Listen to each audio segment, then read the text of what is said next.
BA second semester macroeconomics unit 3 important questions I am discussing. Yesterday I have discussed, in the previous video I have discussed some important questions. Now this is the part 2 of that unit 3 only. So let's see the question. Explain the determination of equilibrium level of investment. So this is the topic in the unit 3. Mostly you have to concentrate on the investment. Different types of investment already we have discussed. So now we will discuss today determination of equilibrium level of investment. So answer: investment plays a critical role in determining the overall output and employment in an economy. ठीक है, investment क्या रहता, जो हम business start करते हैं, जब जो अमाउंट इन्वेस्ट करते हैं फिक्स एसेट के लिए, तो वो जो है सो बहुत इंपॉर्टेंट रोल प्ले करता है डिटरमाइनिंग ओवरऑल आउटपुट. ठीक है, if your investment is more, output will be more. ठीक है, इन्वेस्टमेंट ही से अपन डिटरमाइन कर सकते हैं ना आउटपुट कितना होता बोल के. ठीक है, और एम्प्लॉयमेंट कितना होता है इन इकोनॉमी, एक कंट्री में. ठीक है, in an economy here we can say country. तो कितना आउटपुट हो रहा, कितना एम्प्लॉयमेंट हो रहा इकोनॉमी में, वो हम कैसा मालूम कर सकते हैं, इन्वेस्टमेंट के थ्रू मालूम कर सकते हैं. So the equilibrium level of investment refers to the point where planned investment equals actual investment, balancing saving and investment decision in the macroeconomic system. So यहाँ पर equilibrium, the question is given to us is equilibrium level of investment. So equilibrium level of investment किसको refer करते हैं कि the point, एक point रहता है equilibrium where in plan investment equal actual investment. ठीक है, अपन जो प्लान कर रहे हैं, ठीक है, सपोज यहाँ पर अपने को ये ग्राफ है, सपोज ये अपन प्लानिंग कर रहे हैं, ये एक्चुअल इन्वेस्टमेंट है, ये प्लान इन्वेस्टमेंट है अपना, ये एक्चुअल इन्वेस्टमेंट है. तो यहाँ पर प्लान इन्वेस्टमेंट एक्चुअल इन्वेस्टमेंट जब इक्वल होते हैं तो ये पॉइंट जो आ रहा अपने को, ये इक्विलिब्रियम ऑफ इन्वेस्टमेंट बोलते हैं अपन. ठीक है, इक्विलिब्रियम ऑन इन्वेस्टमेंट इक्वल हो जाना, क्या इक्वल हो जा रहा है यहाँ पर, पॉइंट वेयर प्लान इन्वेस्टमेंट. ठीक है, ये पॉइंट को आप लोग नोट करो, प्लान इन्वेस्टमेंट इक्वल हो रहा, किसके इक्वल हो रहा, वो एक्चुअल इन्वेस्टमेंट के. Balancing savings and investment decision in the micro economics. It's clear no. Investment पहले हम क्या देखें, इन्वेस्टमेंट किसको बोलते हैं हम, क्रिटिकल रोल प्ले करता है ये अपने को डिटरमाइन करने के लिए ओवरऑल आउटपुट है एम्प्लॉयमेंट का इकोनॉमी. फिर उसके बाद सेकंड पॉइंट इसमें से हम क्या देखें, इक्विलिब्रियम लेवल ऑफ इन्वेस्टमेंट उसको बोलते हैं जहाँ पर एक पॉइंट प्लान इन्वेस्टमेंट और एक्चुअल इन्वेस्टमेंट इक्वल हो जाते. ठीक है, balancing saving and investment decision in the micro economics. Now first we will see understanding investment. Investment refers to the expenditure on capital goods. Investment हम किस लिए कर रहे हैं यहाँ पर, जो भी एक्सपेंडिचर हमारा कैपिटल गुड्स के लिए हो रहा. ठीक है, कैपिटल गुड्स क्या रहते हैं अपने, मशीनरी, बिल्डिंग, इंफ्रास्ट्रक्चर के लिए हम जो एक ऑर्गेनाइजेशन स्टार्ट करने के लिए कंपनी, ठीक है, यहाँ पर जो यहाँ पर इन्वेस्ट करते हैं अमाउंट, वो हम कैपिटल गुड्स के लिए जो करते हैं. It is influence by factors like interest rate. तो ये इन्वेस्टमेंट जो है ना हमारे को, इसका इन्फ्लुएंस किस पे रहता, इंटरेस्ट रेट पे रहता. ठीक है, एक्सपेक्टेड रिटर्न्स पे रहता एंड बिजनेस कॉन्फिडेंस पे डिपेंड रहता है. It is influence by factors. Investment जो भी हम अंडरस्टैंडिंग इन्वेस्टमेंट, यहाँ पर क्या है कॉन्सेप्ट, अंडरस्टैंडिंग इन्वेस्टमेंट में बोले तो आप अब इन्वेस्ट करना चाह रहे कुछ अमाउंट, आपके पास सपोज 1 करोड़ रुपीज़ है. ठीक है, 1 करोड़ रुपीज़ अगर आप इन्वेस्ट करना चाह रहे हैं तो आपको पहले अंडरस्टैंड होना रहता है इन्वेस्टमेंट क्या है. अगर आप में क्या स्टार्ट करें अगर, तो आपको आपका कॉन्फिडेंस लेवल क्या है. ठीक है, बिजनेस में आपको कॉन्फिडेंस है कि मैं ये अमाउंट इतना इन्वेस्ट कराता हूँ, मेरे को इतना प्रॉफिट आ रहा. इंटरेस्ट रेट, अगर आप सपोज ये अमाउंट बैंक में डिपॉजिट कर दिए, इंटरेस्ट रेट आपको इतना रिटर्न आ रहा, एक्सपेक्टेड रिटर्न कितना है अगर शेयर्स खरीदे आप. तो यहाँ पर इन्वेस्टमेंट के बहुत सारे अपने को कॉन्सेप्ट्स रहते हैं ना. तो यहाँ पर अपने को अपन कैपिटल एक्सपेंडिचर पे जो इन्वेस्ट कर रहे हैं उसके लिए भी जो है अपने को पहले देखना रहता है interest rate, expected return and business confident. There are 2 main types रहते हैं इन्वेस्टमेंट के. Induce investment depend on income and output. ठीक है, और इनकम हमारी जितना रहेंगे आउटपुट के बेस पे रहता है ये. और एक रहता है इंडिपेंडेंट ऑफ इनकम, गवर्नमेंट का कल डिस्कस करें ना हम ये point. Autonomous investment, the amount which is invested by the government independent of income. Income को लोग कितना जनरेट होता नहीं, just to give the provide the service to the society, they are investing that amount. ठीक है, roads के लिए, schools के लिए, हॉस्पिटल्स, गवर्नमेंट हॉस्पिटल्स के लिए जो अमाउंट इन्वेस्ट कर रहे हैं वो ऑटोनोमस इन्वेस्टमेंट रहता. Next, classical view of investment equilibrium. The classical economist believe करते कि that investment and saving are balance by changing in the interest rate के ऊपर जो है सो बैलेंसिंग रहता है ये, ठीक है। क्लासिकल इकोनॉमिस्ट का बिलीव है, ये क्या है उन लोगों का बिलीव कि इन्वेस्टमेंट जो रहता एंड सेविंग्स जो रहती लोगों की are balance by changes in the interest rate. If saving exceed investment, ठीक है, सेविंग्स जो लोग घर में जो रख ले रहे वो एक्सीड है समझो अगर इन्वेस्टमेंट से, इंटरेस्ट रेट क्या हो जाता, फॉल हो जाता, ठीक है। यहाँ पर आपको एक समझने वाली बात यह है कि अगर सेविंग्स ज़्यादा हो गई लोगों की तो इंटरेस्ट रेट फॉल हो जा रहा, encouraging investment until equilibrium is achieve. तो यहाँ पर जो है सो जब तक अंटिल इक्विलिब्रियम को अचीव नहीं करते अपन, जब तक इनकरेज करना रहता है इन्वेस्टमेंट को, ठीक है। ये क्लासिकल इकोनॉमिक्स का बिलीव है, क्या है, इंटरेस्ट इन्वेस्टमेंट एंड सेविंग को यहाँ पर देख रहे हो लोग इंटरेस्ट रेट के थ्रू, अगर सेविंग एक्सीड हो गई, सेविंग्स एक्सीड हो गई इन्वेस्टमेंट, मतलब मेरे पास 5 करोड़ रुपीज़ है, मैं बिजनेस में इन्वेस्ट नहीं करके उसको सेव कर ले रही हूँ अगर, तो इंटरेस्ट रेट वो टाइम पे क्या होता, फॉल हो जाता, इंटरेस्ट रेट क्या हो जाता वो टाइम पे फॉल हो जा रहा। तो until encourage investment until equilibrium is achieve, ये classical view of investment of equilibrium था, S is equal to I at equilibrium. Next Keynesian theory of investment equilibrium, वो क्लासिकल के उसमें वो लिखना है आपको। अब केनिशियन ये इकोनॉमिस्ट जो है ना, इनो क्या बोल रहे हैं इन्वेस्टमेंट इक्विलिब्रियम के लिए, ठीक है। हम ये आंसर इन्वेस्टमेंट इक्विलिब्रियम, तो इन्वेस्टमेंट इक्विलिब्रियम के अपने को डिफरेंट कॉन्सेप्ट जो है सो यहाँ पर देखना है, क्लासिकल इकोनॉमिक्स का क्या है, केनिशियन का क्या है, ठीक है। Keynesian theory of investment equilibrium में इन्हों क्या बोल रहे कि Keynes challenge the classical view, challenge करे उन्होंने क्लासिकल व्यू को, and stated that investment depends more on marginal efficiency of capital and interest rate. तो अकॉर्डिंग टू हिम इन्हों क्या बोल रहे कि वहाँ पर क्लासिकल इकोनॉमिस्ट क्या बोले, सेविंग्स पे डिपेंड होता बोल रहे, ठीक है। सेविंग्स अगर ज़्यादा हो गई तो इंटरेस्ट रेट फॉल होता, उसका रिलेशनशिप वहाँ पर बताया इन्वेस्टमेंट पे इक्विलिब्रियम को अटेंड करने का। लेकिन इन्होंने यहाँ चैलेंज कर रखे बोल रहे क्लासिकल व्यूज़ को कि investment depend more on marginal efficiency eight MEC, I already discuss this MEC, and interest rate पे जो है सो डिपेंड रहता बोल रहा हूँ। Next marginal efficiency of capital, the expected rate of return from an investment, ठीक है। कैपिटल अपन जितना इन्वेस्ट करें कैपिटल गुड्स के लिए कितना रिटर्न आ रहा है, that is called as marginal efficiency.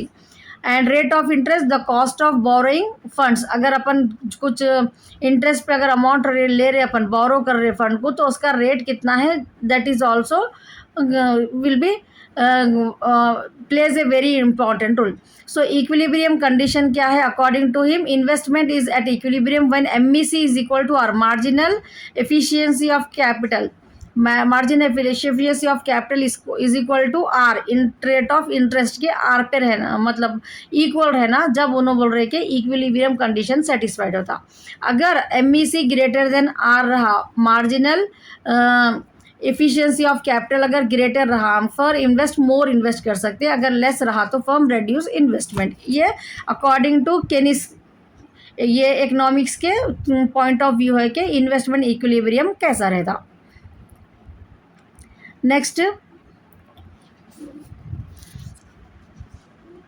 Investment demand curve, investment demand curve slopes downward showing the inverse relationship between interest rate and investment। तो यहाँ पर इन्वेस्टमेंट डिमांड कर्व रहती है, ठीक है। यहाँ पर अपन इन्वेस्ट कर रहे अगर अमाउंट, ये अमाउंट अपन इन्वेस्ट कर रहे तो ये कर्व क्या है, स्लोप डाउनवर्ड होती, ठीक है। ये कर्व, ये डिमांड कर्व है इन्वेस्टमेंट की, ये कर्व जो है सो स्लोप डाउनवर्ड होती है। यहाँ पर जो है सो अपने को इन्वेस्टमेंट और डिमांड का रिलेशनशिप यहाँ पर बताया अगर अपन, तो ये कर्व स्लोप डाउनवर्ड होती, ठीक है। Investment demand curve slope downward showing the inverse relationship, ठीक है, बिटवीन इंटरेस्ट रेट को और अगर आप इन्वेस्टमेंट को कंपेयर करें यहाँ पर, तो जैसा इंटरेस्ट रेट इंक्रीज होता, ठीक है, इंटरेस्ट रेट इंक्रीज हुआ तो यहाँ पर इंटरेस्ट रेट इंक्रीज हुआ तो जो है ना आपको इन्वेस्टमेंट डिक्रीज हो जाता, इंटरेस्ट रेट डिक्रीज अगर हुआ तो इन्वेस्टमेंट इंक्रीज होता, ठीक है, इन्वर्स रिलेशनशिप बोलते हैं उसको, इंक्रीज डिक्रीज। अब ये कैसा हो रहा देखिए आप, अब जो मैं अमाउंट इन्वेस्ट कर रहे हैं अपन बिजनेस में, ठीक है, ये क्यों हो रहा है ऐसा, ये कॉन्सेप्ट से आप समझ सकते हैं। इंटरेस्ट रेट अगर डिक्रीज है तो इन्वेस्टमेंट हाई बोल रहे हैं, ये कैसा हो रहा देखिए। अब मेरे को 5 करोड़ की 5 लाख रुपीज़ इन्वेस्ट करना है बिजनेस में, इंटरेस्ट पे मेरे पास मनी नहीं है, मैं बोरो कर रही हूँ, ठीक है। Rate of interest just now we have seen no, borrowing fund के रेट पे डिपेंड रहता। तो अगर मेरे को इंटरेस्ट रेट कम है, प्रॉफिट ज़्यादा मिल रहा है अगर मैं इंटरेस्ट पे ले रही हूँ, तो मैं क्या करती हूँ, ज़्यादा इन्वेस्ट करती हूँ, क्योंकि मैक्सिमम प्रॉफिट मैं यहाँ पर अर्न कर सकती हूँ बोल के। तो यहाँ पर इसलिए इन्वेस्टमेंट डिमांड कर्व हमेशा इन्वर्स रिलेशनशिप बताती, क्योंकि इंटरेस्ट रेट जैसा इंक्रीज होता तो लोग इन्वेस्टमेंट कम करते, ठीक है। इंटरेस्ट ज़्यादा दे दिए तो प्रॉफिट अपने को कम बचता ना, इसीलिए। उसके बाद इंटरेस्ट रेट अगर जो है सो यहाँ पर कम हो गया तो इन्वेस्टमेंट ज़्यादा होता, क्योंकि प्रॉफिट को कुछ सेव कर सकते बोल के। ये अपने को इन्वेस्टमेंट डिमांड कर्व में लिखना है। नेक्स्ट है saving investment equilibrium in Keynesian model. Saving investment equilibrium बोल के है, ये केनीशियन का इस मॉडल है। ये भी in the Keynesian model equilibrium occurs where aggregate saving is equal to aggregate in investment at a given level of income. तो अकॉर्डिंग टू इनो क्या बोल रहे हैं यहाँ पर, एक मॉडल पे बता रहे अपने को इक्विलिब्रियम का। यहाँ पर बोल रहे कि एग्रीगेट सेविंग और एग्रीगेट इनकम ये दोनों को इक्वल बता रहे उन्होंने, ठीक है। जितना सेविंग हो रहा लोगों में उतना ही जो है सो इन्वेस्टमेंट भी अगर हो रहा तो इक्विलिब्रियम पॉइंट अटेंड कर सकते हैं अपन इन्वेस्टमेंट का।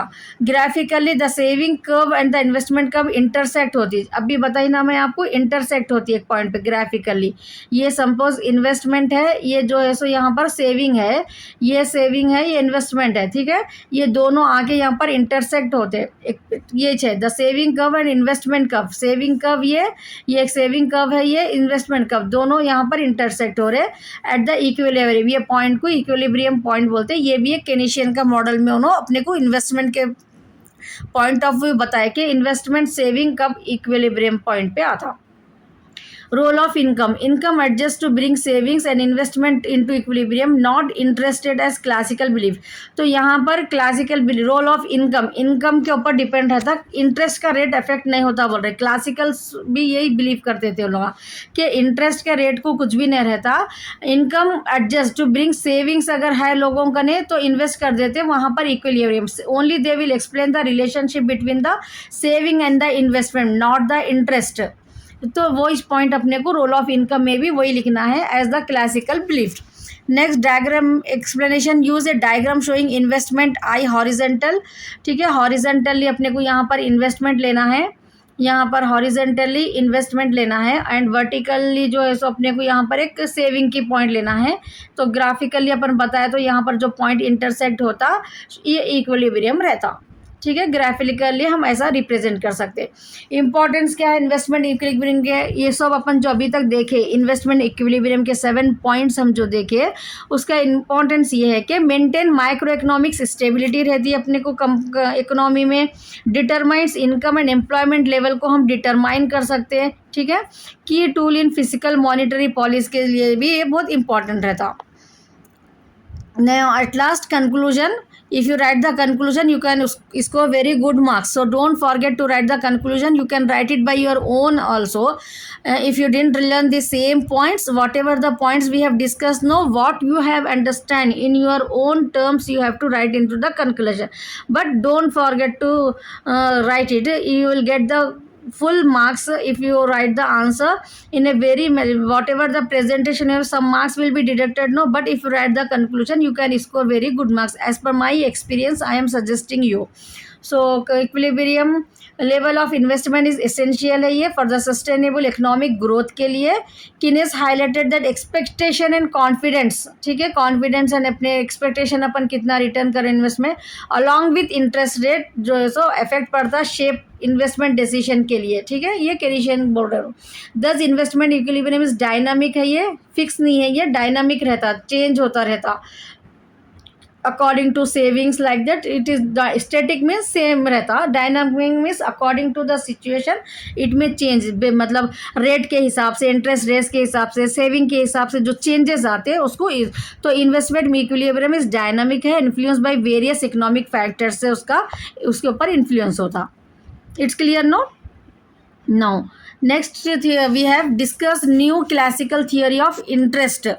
ठीक है, interest also plays a very important role in the investment. So that's why we are learning in the third unit about the investment type of investment. Just now we have discussed about the equilibrium of investment. ठीक है, अपने को employment कितना generate हो रहा, अपने output का जो रिलेशन रहता है इन्वेस्टमेंट से. And one more point we have discuss in that rate of interest also affect. No, so that's why in the next question discuss the new classical theory of interest. So interest also plays a very important role in the investment. So now let's see the answer. The new classical theory of interest explain how the rate of interest is determined by the demand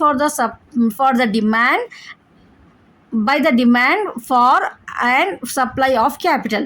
तो new classical theory ये एक theory है जो interest के बारे में explain कर रहे हैं अपने को कि कैसा रेट ऑफ इंटरेस्ट जो है ना अपन डिटरमाइन कर रहे, मालूम कर रहे by the demand for and supply. ठीक है, ऑफ कैपिटल. कैपिटल का डिमांड कितना है, ठीक है, और मतलब लोग कितना पैसों को पूछ रहे मार्केट में लोगों को पैसों की कितना ज़रूरत है, that is capital, and supply कितना हो रहा, उसके बेस पे जो है सो अपन यहाँ पर रेट ऑफ इंटरेस्ट को डिटरमाइन करते.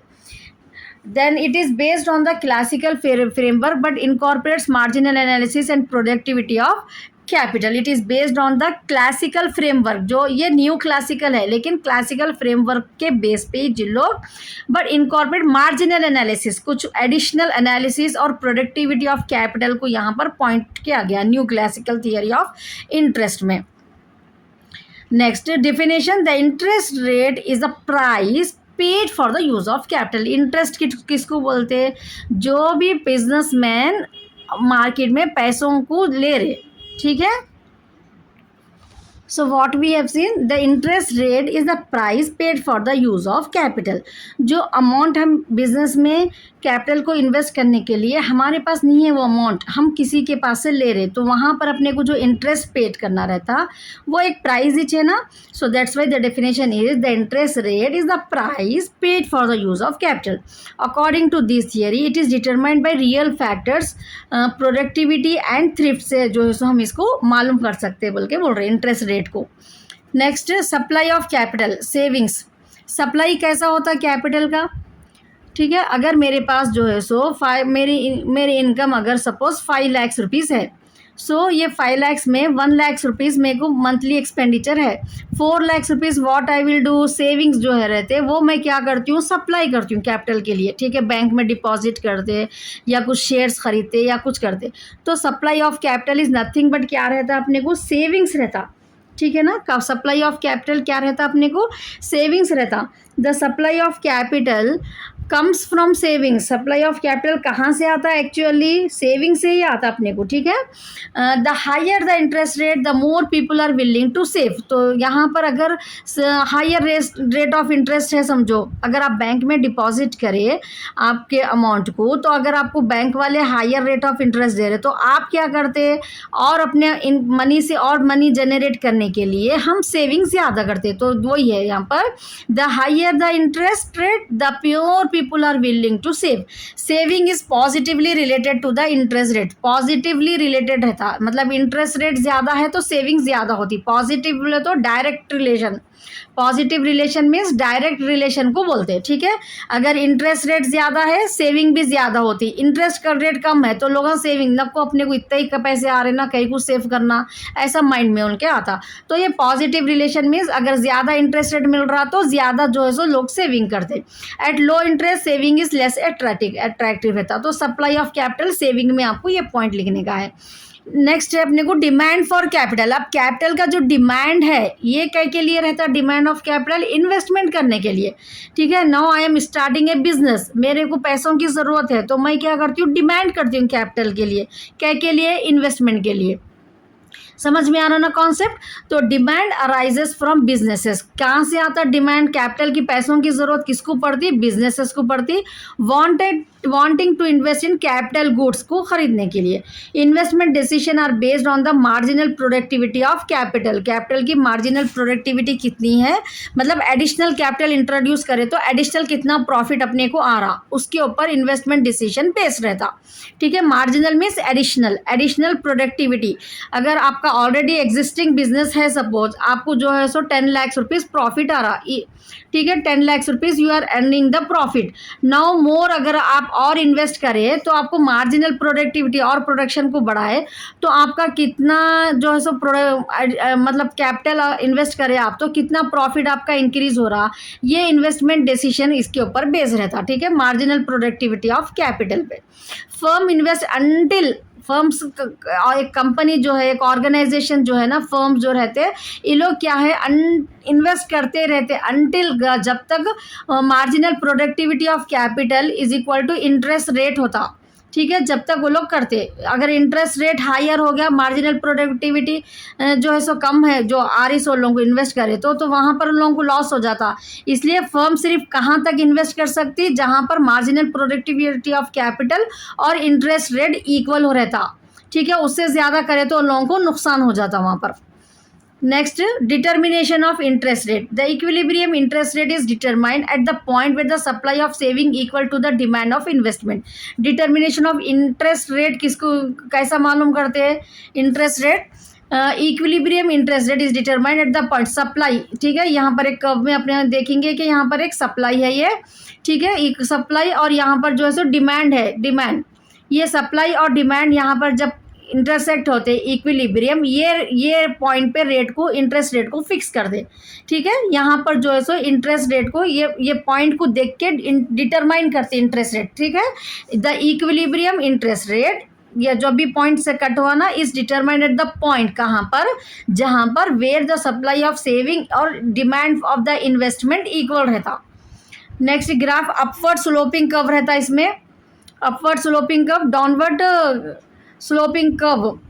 अपवर्ड स्लोपिंग कर्व का मतलब क्या है, जब इनकम, जब यहाँ पर डायरेक्ट रिलेशनशिप है ना, यहाँ पर डिमांड एंड इंटरेस्ट रेट में और सप्लाई में, तो ये अपवर्ड मूव होता। डाउनवर्ड स्लोपिंग कर्व रहती जो डाउनवर्ड मूव होता।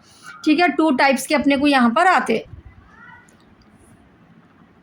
Now saving equilibrium at intersection where supply is equal to investment, S supply and I is investment. When supply is equal to investment, that we'll call it as equilibrium of intersection. S is equal to I. Supply is equal to investment.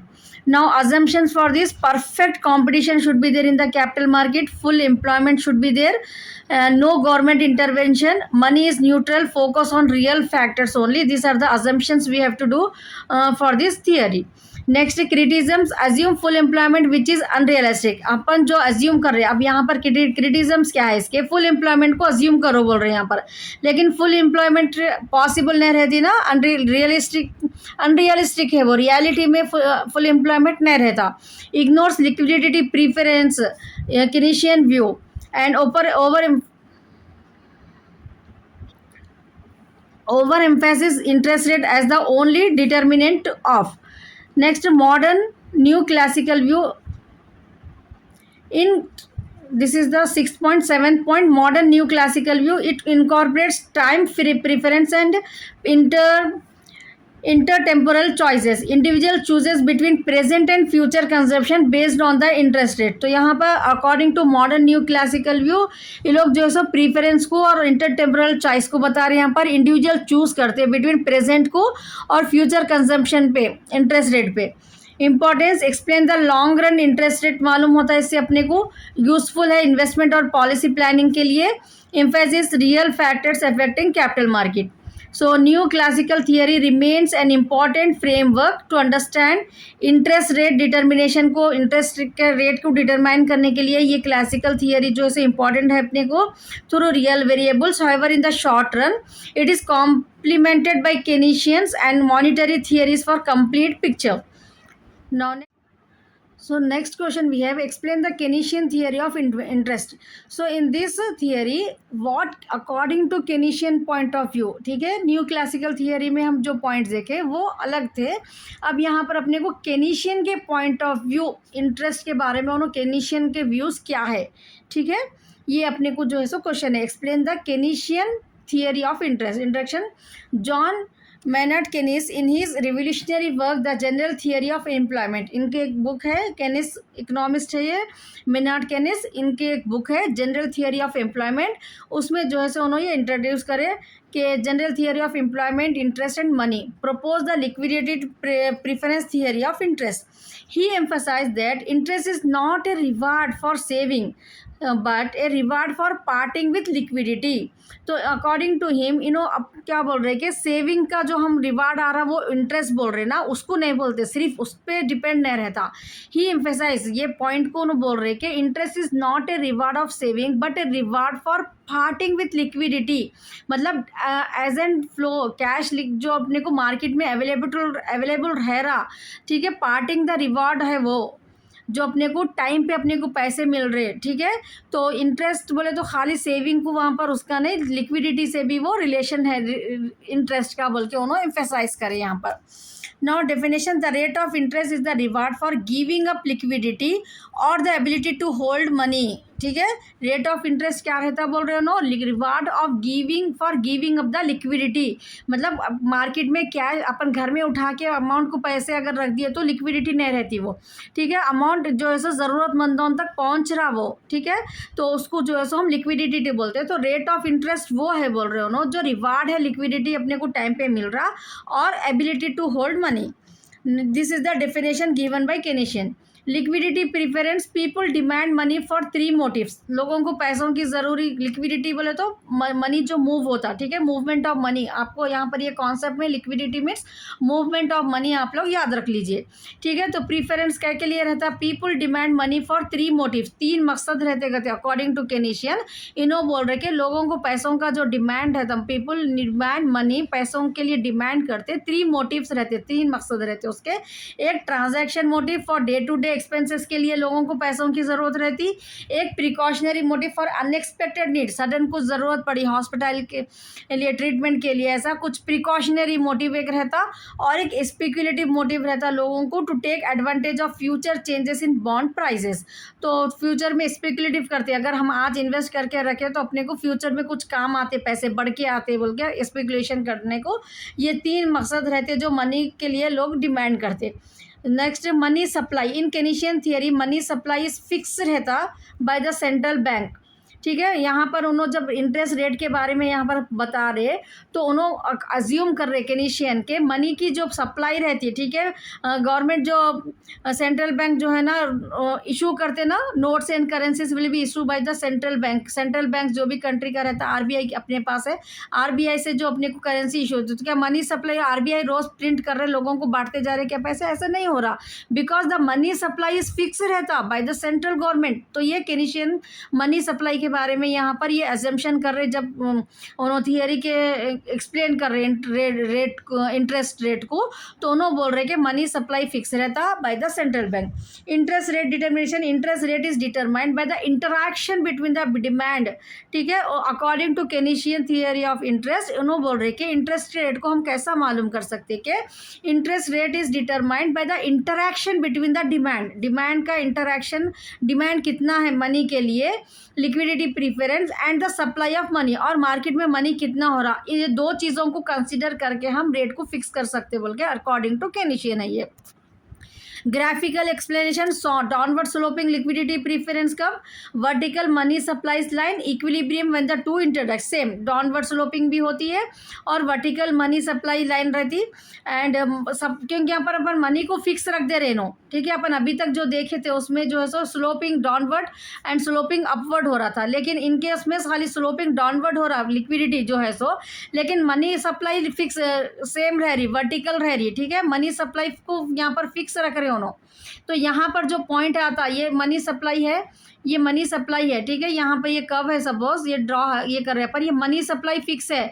तो ये demand जो रहता है यहाँ पर supply same है, demand जब यहाँ पर आ रहा है ऐसा डाउनवर्ड स्लोप हो रहा, तो यहाँ पर जो इंटरसेक्ट होता है ये पॉइंट को इंटरेस्ट रेट फिक्स होता है अकॉर्डिंग टू केनिशियन, ग्राफिकल एक्सप्लेनेशन ऐसा बता रही हूँ।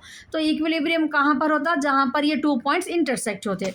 नेक्स्ट है अपने को speculative demand and intersect when interest rate are low, according to Keynesian इन्हों बोल रहे कि जब इंटरेस्ट रेट लो रहता, speculative demand for money is high, speculative demand of for money क्या हो जाता है यहाँ पर, हाई हो जाता है। When interest rate is high people prefer to hold bonds, जब इंटरेस्ट रेट हाई रहता तो लोग क्या सोचते हैं, अरे हम और रख लेंगे और बढ़ के पैसे आते बोल के, ठीक है। तो यहाँ पर opposite speculative demand of interest no opposite बता रहे हैं यहाँ पर। हम पहले के new classical theory of interest में क्या देखे थे हम, वहाँ पर जैसा इंटरेस्ट रेट लो होता बोले थे हम, ठीक है, वहाँ पर जो है सो डिमांड फॉर मनी, वहाँ पर सप्लाई जो है सो हाई हो रही थी सप्लाई को। यहाँ पर अपने को क्या देखना है, इंटरेस्ट रेट जैसा लो होता डिमांड फॉर मनी हाई होता, क्योंकि व्हेन इंटरेस्ट रेट हाई होता यहाँ पर तो पीपल क्या होते और होल्ड कर लेते। Next liquidity trap at very low interest the liquidity preference curve become horizontal, in such situation monetary policies become ineffective हो जाते हैं। ये liquidity trap रहता है। ये कंपैरिजन करना है अब अपने को यहाँ पर new classical theory, classical theory में क्या देखे थे हम, interest rate reward for saving, ठीक है, इंटरेस्ट रेट को क्या बोल रहे हैं वहाँ पर, सेविंग का रिवार्ड है बोल रहे हैं, लेकिन इन्हों क्या बोल रहे हैं, इंटरेस्ट रिवार्ड फॉर लिक्विडिटी है, डिटरमाइंड जब S is equal to equal saving is equal to investment रहता, यहाँ पर determined by money and LP, emphasise real factors, emphasise monetary factors को यहाँ पर देखता।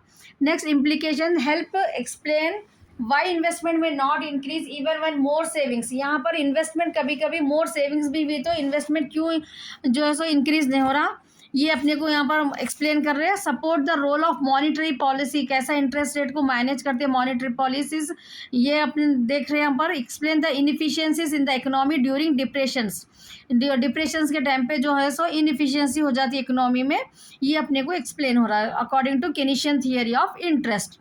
It's clear. So whatever you have understand here, I have not given the conclusion, so I just have given the idea to how to write the conclusion. Whatever you have understand, you have written all the points, no, whatever you have understand, just half of the page you write as a conclusion, so that you will get the good marks for that. Even though if you have any doubt in, if you want any more topics me to explain in the unit 3, just comment me, I will try to explain you.